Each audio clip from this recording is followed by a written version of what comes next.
Selamat siang Pak Adit. Ya, selamat siang Pak Abner. Bagaimana kabar hari ini? Baik. Nah, baik Pak Adit, kemarin Pak Adit sudah melakukan proses pembelajaran, tapi sebelumnya kita sudah melalui proses pra-observasi Pak Adit. Ya. Nah, sekedar mengingatkan aja, kemarin Pak Adit mempunyai tujuan pembelajaran tentang permainan bola basket. Peserta didik mampu melakukan dribbling, passing, shooting, dan layup.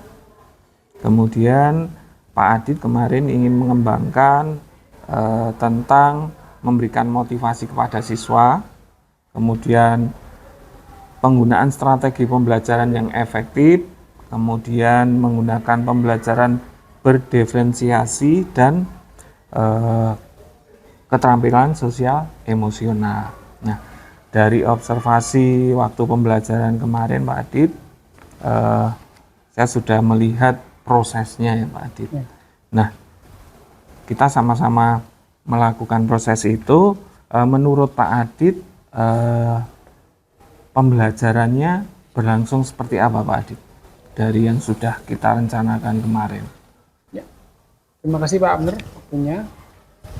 Yang jelas saat saya memberikan materi kepada anak-anak tentang permainan bola basket itu pasti ada sesuatu yang anak-anak belum paham dan belum mengetahui, tapi saya berusaha untuk memberikan yang terbaik untuk anak-anak. Jadi di saat anak-anak saya suruh mempraktekkan, saya memberikan semangat dulu kepada anak-anak, pengertian tentang bola basket, kemudian teknik dasarnya, kemudian cara bermainnya, terus jumlah pemain, kemudian ukuran lapangannya. Ini untuk pengetahuan anak-anak biar tahu tentang permainan bola basket.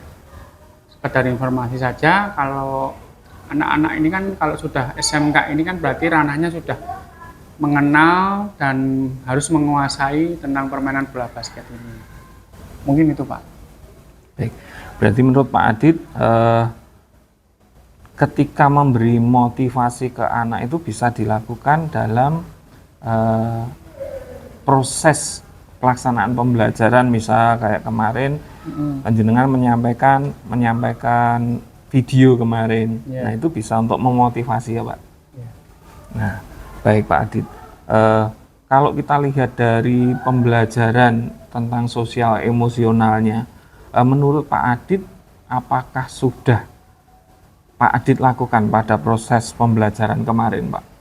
Ya, mungkin belum 100% ya kalau untuk sosial emosionalnya ya.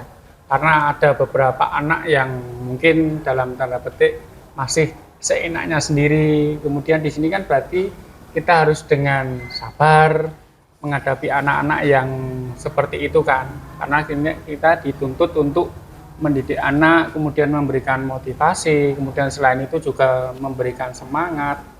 Kalau kita sudah melakukan seperti itu, ada anak yang seperti itu, kita harus juga dengan pemahaman yang baik, dan kita harus juga menjaga emosi kita supaya nanti kita tidak, karena seukuran anak-anak SMK ini kan hampir sama dengan kita kan, sosio emosinya kan masih tinggi. Jadi kalau kita tidak berhati-hati, kadang anak-anak bisa salah tangkap, salah penafsiran dalam kita menyampaikan materi itu.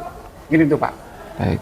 Nah, ketika Pak Adit kemarin menyampaikan beberapa materi, mungkin anak-anak mensikapinya itu dengan berbagai macam reaksi ya Pak Adit ya. Nah, ketika anak-anak itu mensikapi, misal kayak kemarin ada beberapa anak yang melakukan praktek dribbling, kemudian ada yang shooting. Tapi anak itu, beberapa anak tidak bisa melakukan itu dengan sempurna. Nah, itu kan ada istilahnya tanggapan dari peserta didik lainnya itu kayak ada yang mendukung, tapi ada yang kadang kayak meledek seperti itu Pak. Yang saya lihat di lapangan seperti itu. Nah, yang Pak Adit lakukan kira-kira untuk memperbaiki seperti itu, langkahnya seperti apa Pak? Kalau untuk kendala atau kejadian di lapangan seperti itu, memang kita pasti setiap hari pasti mengalami ya Pak ya. Mungkin tidak hanya di dalam pelajaran olahraga saja ya. Jadi kadang kita memberikan materi seperti ini, kadang ada anak yang sudah paham, kadang ada anak yang belum paham, kemudian karakter anak itu kan beda-beda, ya kan. Jadi kita harus mendalami dulu untuk karakter anak-anak ini. Jadi kalau ada siswa yang sudah bisa, itu kadang pengennya, ayo Pak segera main, ayo segera gini. Tapi saya juga berusaha untuk memberikan pengertian, kita harus mengikuti aturan, kita harus mengikuti alurnya dalam pembelajaran ini. Kita harus belajar teknik dasar dulu. Teknik dasarnya apa? Ya kita harus belajar dribble dulu, cara melakukan dribble yang baik dan benar gimana. Nah dari sini nanti saya mengambil anak-anak yang sudah bisa, Pak. Yang sudah bisa itu akan saya berikan contoh untuk ke teman-teman yang lainnya. Kemudian kalau ada anak yang meledek, ini biasanya saya memberikan teguran. Kamu tidak boleh seperti itu. Walaupun kamu sudah bisa, tetapi kamu juga harus memotivasi temanmu supaya menjadi bisa. Jadi saya melalui pendekatan, kemudian kasih pengertian. Lah, yang sudah bisa ini nanti saya suruh maju untuk mempraktekkan, memberikan contoh kepada temannya. Ini kadang juga dia tidak mau, karena mungkin merasa aku udah bisa kok. Lah, kalau kamu udah bisa, ya harus maju ke depan, berikan contoh kepada temanmu. Kalau kamu benar-benar sudah bisa. Jadi kita harus bisa memahami itu. Baik. Berarti dari proses tadi anak dicoba untuk didekati dulu ya Pak, Ya, pendekatan secara personal mungkin ya. ya. Kemudian dari situ Pak Adit mencoba menumbuhkan anak itu untuk mau istilahnya mengajari temannya. Ya, Berarti kan mungkin Pak Adit sudah menerapkan tutor sebaya juga terhadap anak tersebut. Ya, ya. Nah, kemudian dari apa yang dijelaskan Pak Adit tadi, itu juga bisa menumbuhkan rasa empati anak. Empati. Nah, itu mungkin yang saya tangkap dari penjelasan Pak Adit ini. Nah, dari kendala-kendala yang dihadapi tadi, mungkin menurut Pak Adit dengan cara seperti itu bisa terselesaikan enggak Pak? Menghadapi anak-anak yang kayak tadi. Ya, mungkin tidak hanya 1 kali 2 kali ya Pak ya.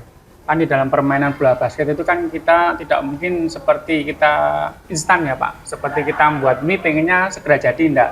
Jadi kita harus dengan penuh kesabaran. Jadi kalau hari ini belum bisa, ya kita berikan motivasi lagi. Kita coba praktekkan lagi. Kemudian saya berikan tugas di rumah untuk mempraktekkan cara melakukan dribble. Kalau dia tidak punya bola basket, saya suruh membeli bola yang dilapisi karet itu loh Pak. Dari plastik itu saya suruh memeragakan di rumah, suruh praktek. Jadi besoknya dia sudah melakukan. Kita lihat perkembangannya. Mungkin dari segi ini yang sering saya lakukan Pak. Jadi kita jangan sampai pernah istilahnya membuat anak putus asa. Pak, saya tidak punya bola basket. Lah, kalau tidak punya bola basket kan bisa diantisipasi dengan bola yang lain. Kan sekarang kan banyak bola yang plastik dan dilapisi karet itu. Kan bisa kita praktekkan di rumah. Kemudian nanti kadang saya suruh memvideo. Ini yang saya suruh video ini mungkin dari anak-anak yang dalam tanda petik yang belum bisa melakukan yang baik. Mungkin itu Pak. Kalau yang sudah baik, ya saya lihat dari dia melakukan dribble, dari dia melakukan passing, mungkin dari gerakan tangannya, gerakan mendribble bolanya sudah bisa. Tapi yang saya suruh video ini mungkin dalam tanda petik tadi, anak-anak yang belum bisa menguasai, kemudian harus diberikan motivasi dari teman-temannya. Mungkin itu Pak. Oke. Ini saya melihat dari apa yang sudah dilakukan Pak Adit ini mungkin sangat luar biasa ya. Jadi mungkin itu termasuk inovatif ketika kita melakukan pembelajaran karena tidak harus menggunakan bola basket tadi, tapi bisa digantikan dengan bola yang lain yang mungkin menyerupai agar anak bisa melakukan itu. Berarti itu solusi buat Pak Adit ya untuk anak yang belum bisa kemudian menjadi bisa. Nah, kira-kira kalau tujuan Pak Adit tadi kan memotivasi siswa juga agar anak bisa menguasai dari dribble tadi. Untuk saat ini kira-kira dengan strategi semacam itu, posisi Pak Adit itu dari yang strategi dipakai Pak Adit itu dari skala 0 sampai 10, tingkat efektivitasnya kira-kira di angka berapa Pak? Mungkin ya antara 6 sampai 8 Pak. 6 sampai 8 ya.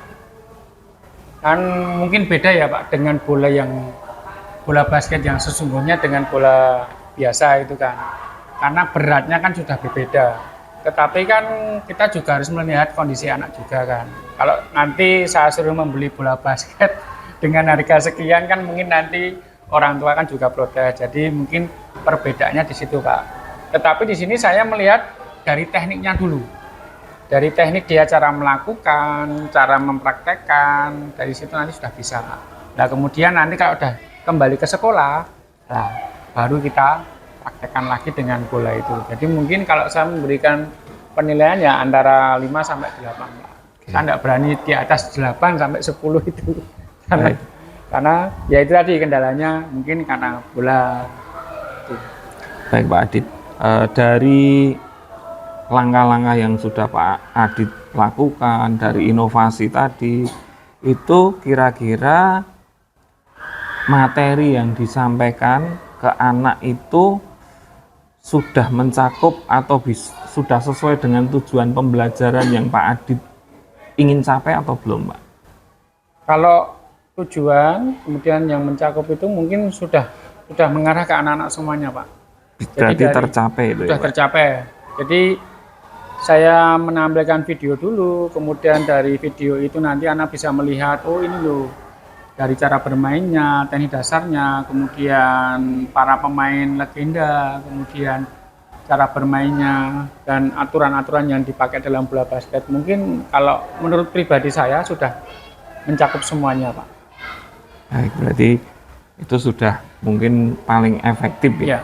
Mungkin bisa dikembangkan karena tadi dari skala 6 sampai 8 mungkin bisa ditingkatkan lagi. Ya. Nah, untuk itu anak-anak kan di lapangan kemarin mempunyai kondisi yang berbeda-beda, tingkat pemahamannya pun juga berbeda ketika Pak Adit mencoba menampilkan video tentang tokoh basket itu kemarin ada Michael Jordan seperti itu.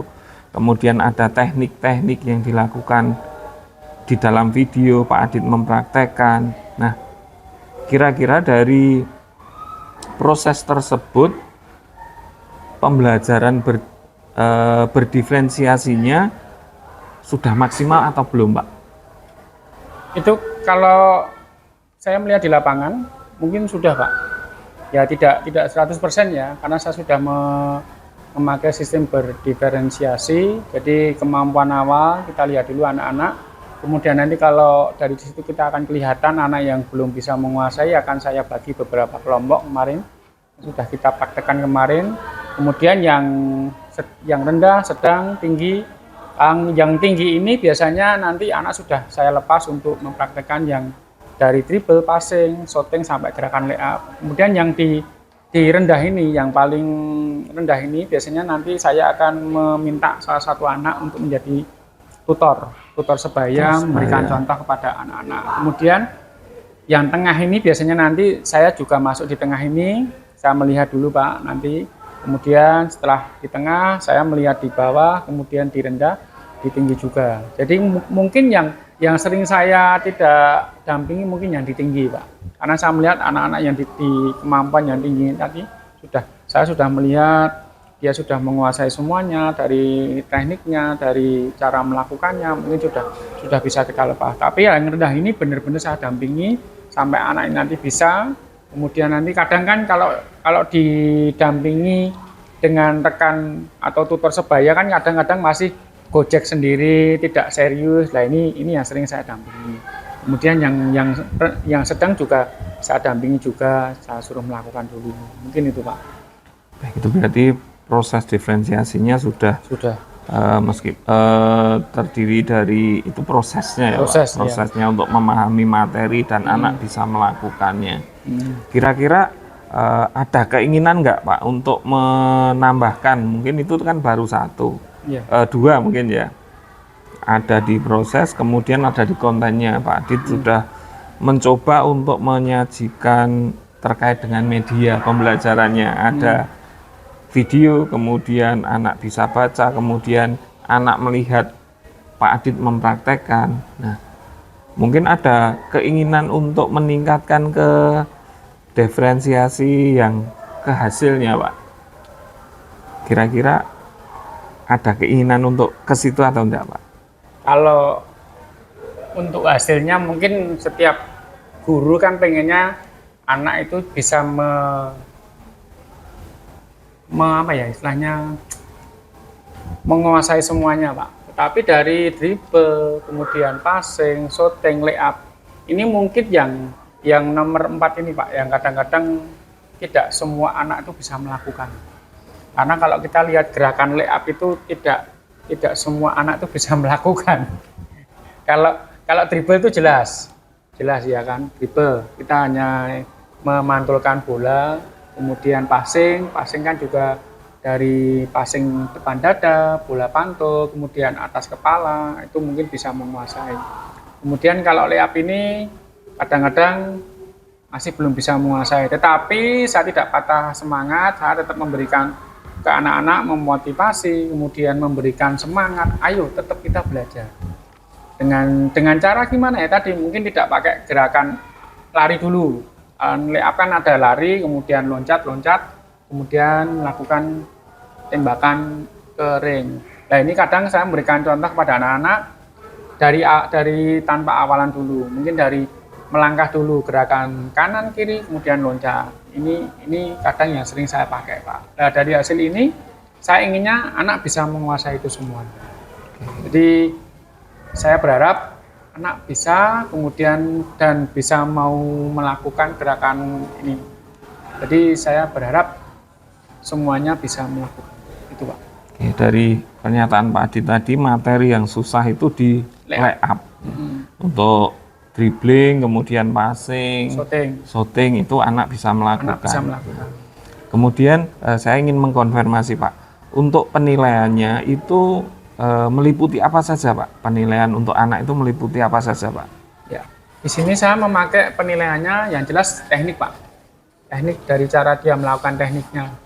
Jadi di sini saya memakai tekniknya dari cara dia melakukan dribble, kemudian dari cara dia melakukan passing. Passing kan kadang kan ada anak yang seenaknya sendiri kan, passing hanya seperti ini. Padahal gerakannya harus ada tambahan gerakan tangannya. Jadi tangannya harus ditekuk dulu depan dada. Kalau kita melakukan gerakan depan dada, kemudian tangannya mengikuti, kemudian kakinya juga mengikuti, kaki kanan ke depan, tangannya lurus. Kemudian kalau kita menangkap juga sama. Kadang kalau kita sudah menerapkan penilaian ini, kadang anak juga masih seenaknya sendiri. Jadi saya juga berharap harus berhati-hati.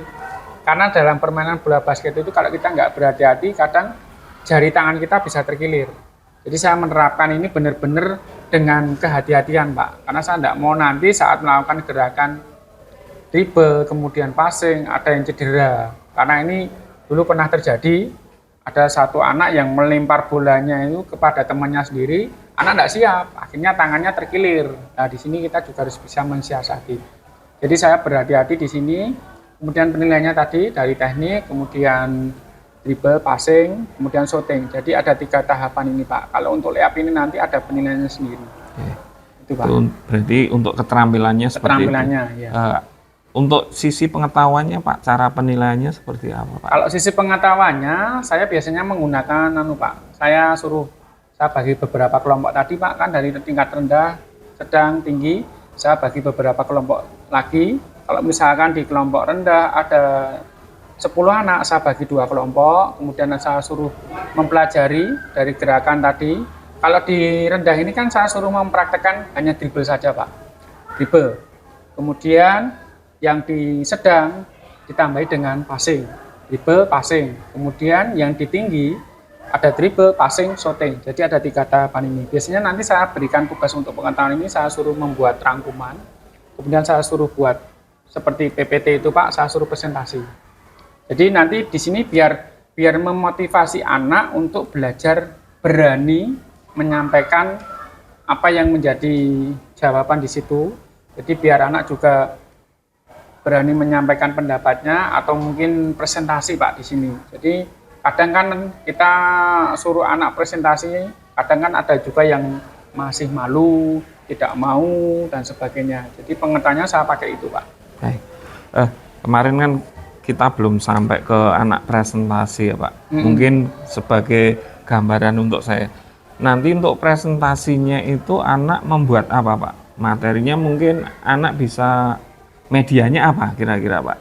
Kalau presentasi medianya biasanya saya suruh membuat PPT Pak dari Canva itu. PPT dari Canva. Saya memberikan materi berupa modul pembelajaran tentang bola basket itu. Kemudian nanti saya suruh membuat PPT.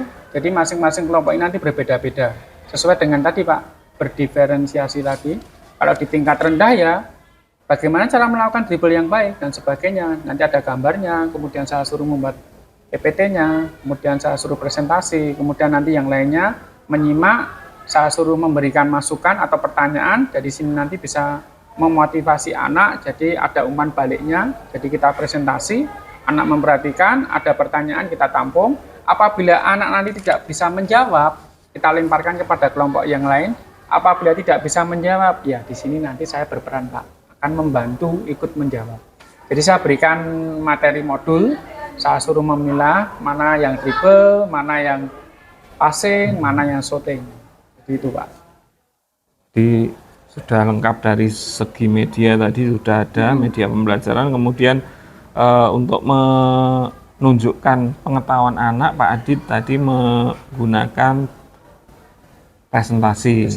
Ada nggak Pak untuk ujian atau tertulisnya atau mungkin anak menjawab soal atau cukup dengan presentasi ini Pak Adit bisa menilai semuanya itu? Kalau ujian tertulis pasti ada ya Pak ya. Ini biasanya saya berikan di awal. Asesmen awal. Asesmen awal. Ini biasanya saya membagikan kertas, saya suruh menulis. Dari situ nanti saya akan memberikan pertanyaan pemantik untuk anak-anak. Apa yang kamu ketahui tentang permainan bola basket? Kemudian atau pemain profesional. Ini kadang kan anak tidak tahu juga kan Pak, pemain nasional, pemain yang luar negeri itu kan kadang anak juga tidak tahu. Nah di sini saya berikan video dulu Pak. Dari video itu nanti anak masih ingat tidak dari video yang saya berikan tadi. Nah, kemudian dari pertanyaan, kemudian dari video itu nanti akan muncul, kemudian saya berikan itu. Jadi asesmen awal Pak. Ada pertanyaan pemantik, saya berikan kertas, kemudian itu dikerjakan bersama-sama.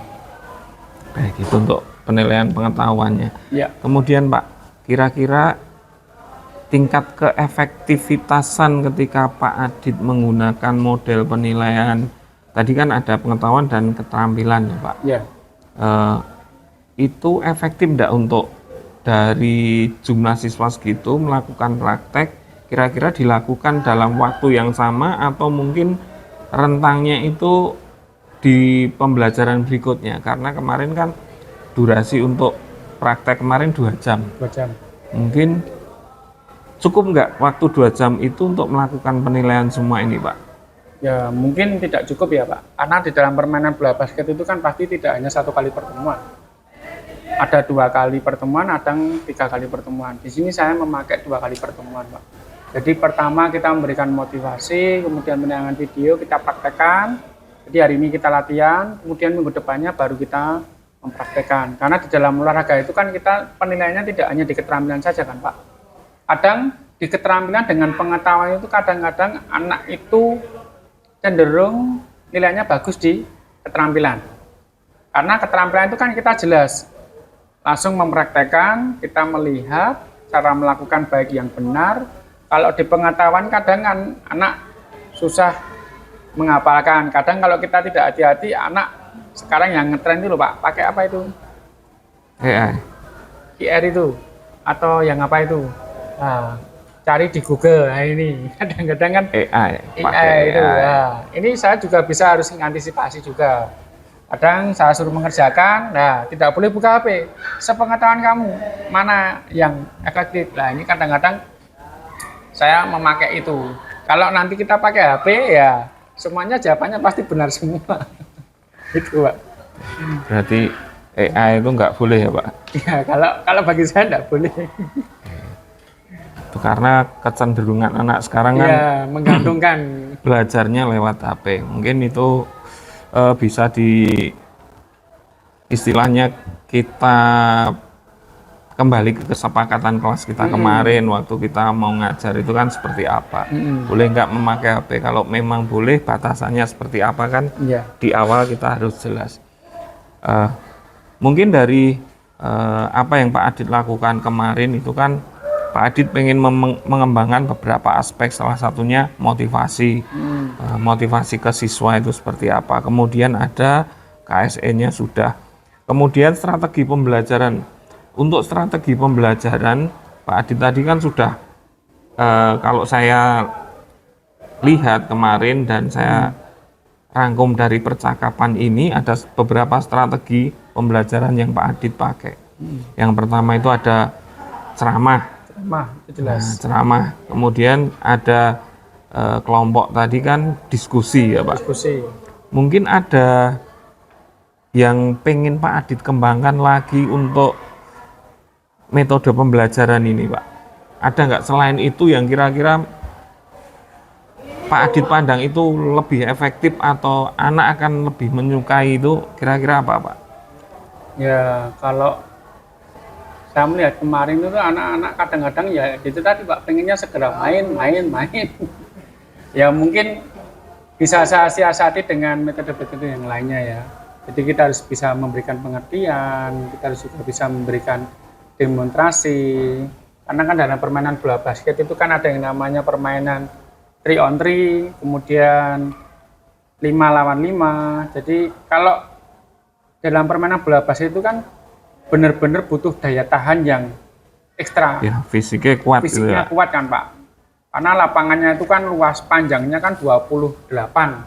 Kita lihat saja, kita bolak-balik lari ke sana kemari 28 meter. Kalau kita tidak mempunyai fisik yang kuat, ya tidak mungkin kan Pak. Kadang saya memakai strateginya ya kita memakai setengah lapangan dulu. Kita pakai 3 on 3 dulu. Kemudian 3 lawan 3. Kita gunakan 1 ring. Kalau itu sudah efektif, ya kita terapkan lagi dari 3 menjadi 5. Masih tetap dengan setengah lapangan. Oh, ini ternyata efektif juga. Baru kita pakai yang 1 lapangan full. 1 lapangan full itu aja, kita jangan memakai yang waktu full, Pak.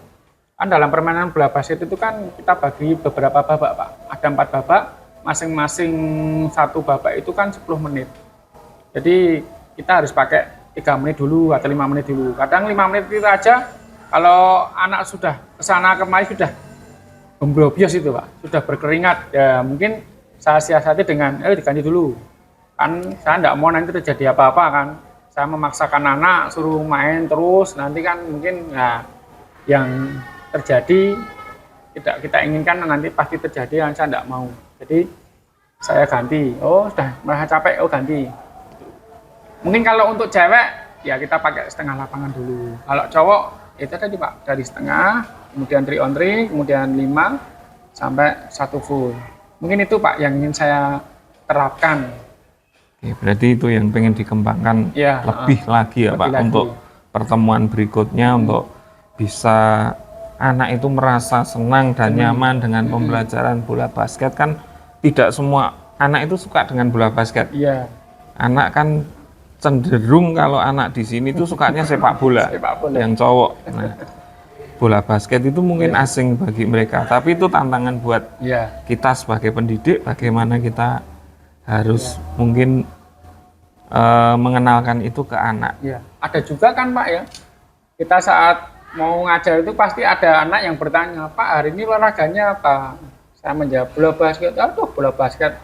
Tetapi kita berikan pengertian secara pelan-pelan, akhirnya anak itu bisa memahami. Nah dari sini nanti kita gali, pengennya anak itu di mana toh? Nah ini kadang saya selingi Pak.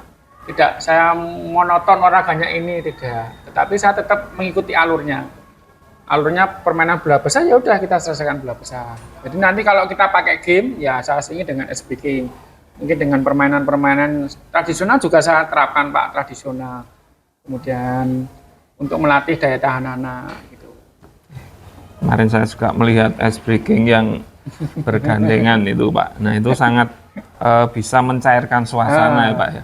Jadi anak yang tadinya itu merasa olahraga apa ini, nah, tapi akhirnya mereka mau bergerak juga. Nah itu saya melihat ketika di lapangan seperti itu. Nah kemudian tadi sudah Pak Adit sampaikan rencana ke depan seperti apa, kemudian Pak Adit juga pengen mengembangkan tadi, terutama di bidang bagaimana strategi pembelajaran itu biar anak merasa nyaman, yaitu dengan salah satunya Pak Adit mencoba untuk mengenalkan sedikit demi sedikit ya Pak. Nah itu mungkin bisa diterapkan untuk pertemuan berikutnya. Nah kira-kira dengan percakapan kita di hari ini, perasaan Pak Adit bagaimana Pak? Setelah kita mengalami proses pra kemarin, kemudian observasi ketika mengajar, terus kita sampai pembicaraan di hari ini, perasaan Pak Adit bagaimana Pak? Ya, kalau perasaan saya sih enjoy aja ya Pak, seneng ya. Kan kita sebagai pendidik itu kan harus memberikan yang terbaik untuk anak-anak kan. Tugas kita kan tidak hanya mendidik aja kan. Jadi kita di sini kan sebagai orang tua kedua untuk anak-anak. Jadi kalau saya melihat ada anak yang cenderung dia hanya diem, cemberut, itu pasti saya dekati dengan anak-anak. Ada apa tau masalahnya? Ini, terus saya ajak ngobrol, akhirnya dia mau ngomong dan akhirnya bisa membaur dengan teman-teman Pak. Jadi kalau saya melihat perasaan anak-anak tadi Pak, ada yang cemberut, akhirnya supaya saya bisa mencairkan suasana ini gimana? Ya tadi Pak, dengan cara saya mengajak anak, ayo kita ice breaking dulu. Kadang kan kalau kita tidak isi dengan acara ice breaking, nah kadang kan anak sudah bosan, wah olahraga apa tuh ini? Ya gitu. Jadi saya ajak anak untuk bergerak, ayo supaya kamu mau bergerak gimana gitu. Kalau dia kendalanya hanya wah panas Pak, semua panas, tidak ada olahraga yang nggak panas gitu. Saya menyampaikan ke anak-anak itu, kalau kamu nggak mau olahraga karena alasannya panas, ya udah kamu kelas saja, nggak usah ikut. Saya sampai seperti itu Pak. Nah saya pengennya, ya saya memberikan yang terbaik untuk anak-anak, jangan sampai nanti saat penilaian kamu ketinggalan dengan teman-temanmu, terus akhirnya nanti kamu protes kepada gurumu, Pak kok saya belum dinilai, lah padahal kan sudah ada kesempatan.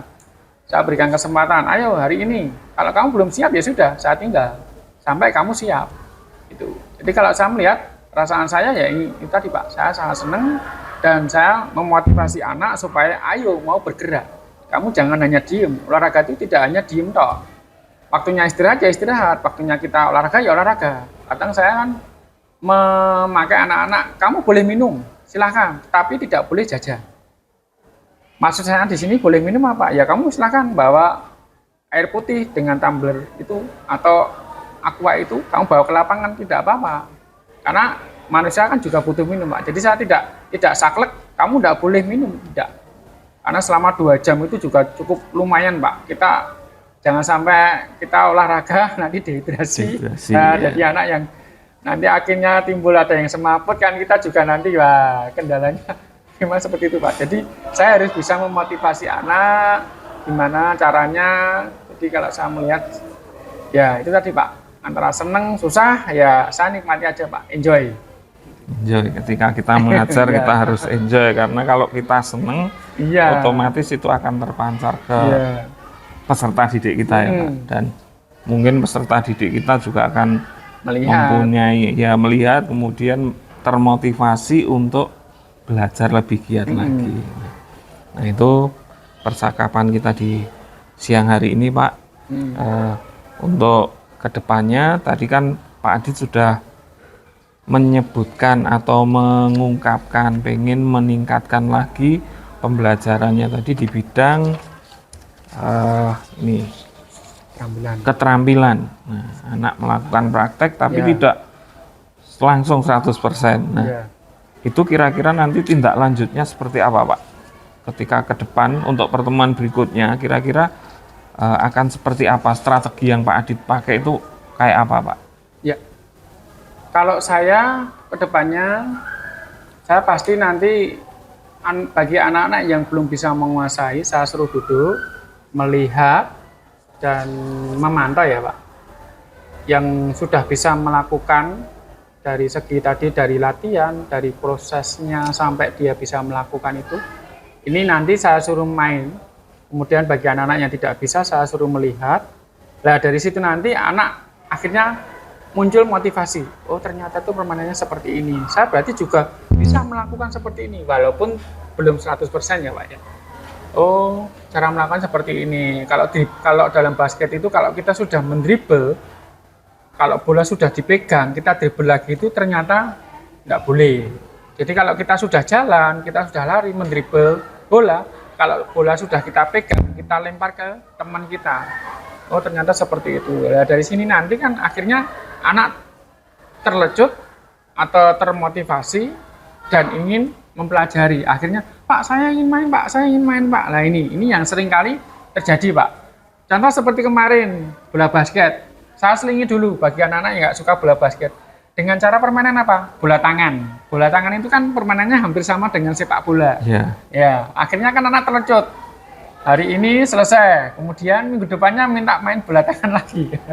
Tetapi kan tetap saya harus menyelesaikan bola basketnya dulu, Pak. Nah, nanti masih ada waktu sekitar 15 menit atau 10 menit saya pakai itu, Pak. Ini biasanya yang meminta yang cewek-cewek itu.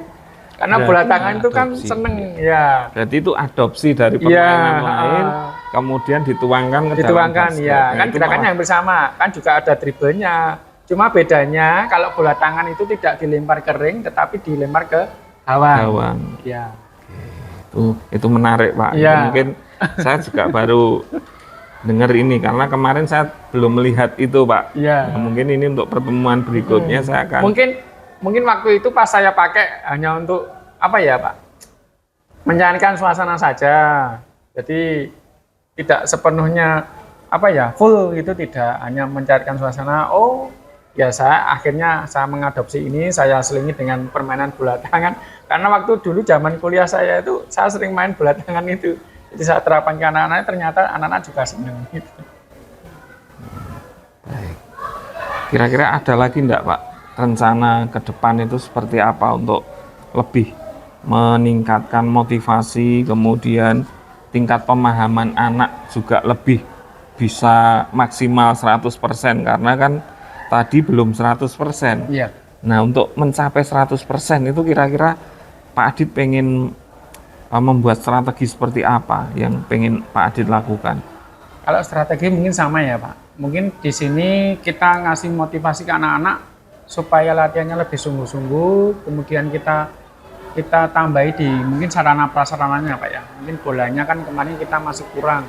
Ya kita tambahi, kemudian kita kasih semangat. Yuk, kalau kamu pengen latihan, nanti saya sampaikan ke pihak sekolah supaya nanti kalau ada event bola basket kamu bisa ikut. Atau mungkin kita sparring dulu dengan antar sekolah yang lainnya. Ya, dari situ kan nanti termotivasi anak-anak mau bergerak dan mau latihan dengan sungguh-sungguh. Jadi mungkin kan nanti tidak hanya kelas ini saja, Pak. Mungkin bisa dengan kelas yang lainnya akan saya pantau, akan saya lihat anak-anak yang sudah menguasai permainan bola basket ini. Nanti akhirnya kita jadikan satu, kita latih. Dari situ nanti kan akhirnya anak mau termotivasi dan latihan dengan sungguh-sungguh. Nanti kalau sudah bagus, kita sampaikan ke pihak sekolah, Bu, kita mau sparring ini supaya anak-anak terlecut dan mau mengikuti Istra Basket. Karena saya melihat di sini kan Istra Basketnya yang mengikuti kan juga sedikit, Pak. Ya. Jadi saya berharap itu supaya nanti anak-anak juga terlecut dan termotivasi supaya nanti bisa mengikuti event-event itu, terutama untuk ya antar sekolah dulu lah, itu sparingan itu. Baik, Pak Adit. Mungkin ini kesimpulan dari apa yang saya lihat waktu observasi, kemudian ditambah juga dengan yang Pak Adit sampaikan di siang hari ini, mungkin saya bisa menyimpulkan. Dan kalau secara keseluruhan saya melihat proses pembelajaran yang dilakukan Pak Adit itu sudah memenuhi apa yang pengen Pak Adit kembangkan, yaitu ada 3 aspek. Yang pertama motivasi murid tadi sudah selalu, kemudian penerapan untuk KSE-nya, kemudian pembelajaran berdiferensiasi. Saya mencatat ada 2 pembelajaran diferensiasi yang Pak Adit lakukan, yaitu berkaitan dengan konten dan proses. Kemudian di hasil sebenarnya sudah akan muncul, Pak. Ya, itu ketika Pak Adit membuat presentasi, karena kemarin saya belum sempat melihat sampai presentasi, saya belum bisa melihat media anak yang dipakai apa. Mungkin di presentasi hasil ini, di presentasi tentang pemahaman murid, proses diferensiasi ini bisa saja terjadi, Pak. Tapi karena saya belum sampai ke situ, dan memang karena waktu nggak mencukupi karena hanya 2 jam, jadi mungkin untuk kedepannya untuk presentasi ini atau diferensiasinya ini mungkin bisa komplit menjadi 3 Pak. Itu catatan-catatan saya. Kemudian saya tertarik juga dengan penggunaan tutor sebaya Pak. Tutor sebaya ini sangat efektif menurut saya, karena bisa mengatasi tadi Pak Adit harus lari ke sana kemari. Dengan tutor sebaya ternyata bisa membantu untuk proses mengajari anak itu Pak. Kemudian muncul inovatif juga ketika Pak Adit mencoba untuk menggabungkan permainan bola tangan, kemudian ternyata itu bisa memotivasi anak untuk membuka rasa ingin tahu mereka ke permainan bola basket. Kemudian penggunaan sarana prasarana, mungkin asetnya kan anak nggak punya, tapi ini loh kalian bisa pakai ini. Nah ini menurut saya itu inovatif Pak, sudah termasuk inovatif. Kemudian Pak Adit sudah menerapkan juga refleksi untuk peserta didik. Ketika anak selesai melakukan presentasi, peserta didik yang lainnya memberikan umpan balik. Nah itu ternyata bisa menumbuhkan rasa percaya diri untuk mengungkapkan pendapat yang Pak Adit inginkan tadi. Pak Adit ingin membentuk anak itu berani mengeluarkan pendapat. Nah, kemudian itu kesimpulan yang saya bisa ambil dari proses observasi kemarin dan percakapan kita hari ini. Dan Pak Adit juga masih pengen mengembangkan lagi, yaitu di dalam hal memaksimalkan keterampilan anak, karena belum 100%, Pak Adit inginnya 100%, agar teman yang lainnya juga termotivasi untuk melakukan itu. Kemudian tadi sudah mengadopsi bola tangan tadi, kemudian penambahan sarpras memotivasi dengan kolaborasi dengan kelas lain. Nah ini juga menarik Pak, ini rencana yang akan Pak Adit lakukan di pertemuan berikutnya. Mungkin percakapan kita di siang hari ini kita cukupkan sekian. Semoga dengan percakapan kita di siang hari ini kita bisa saling berbagi, kita bisa saling belajar Pak. Saya juga belajar dari Pak Adit, ternyata saya juga dapat banyak hal dari pembicaraan ini. Sama-sama belajar. Saya mengucapkan terima kasih untuk waktunya. Saya harap kita bisa berkembang bersama Pak. Oke, terima kasih untuk waktunya. Sama-sama. Cukup.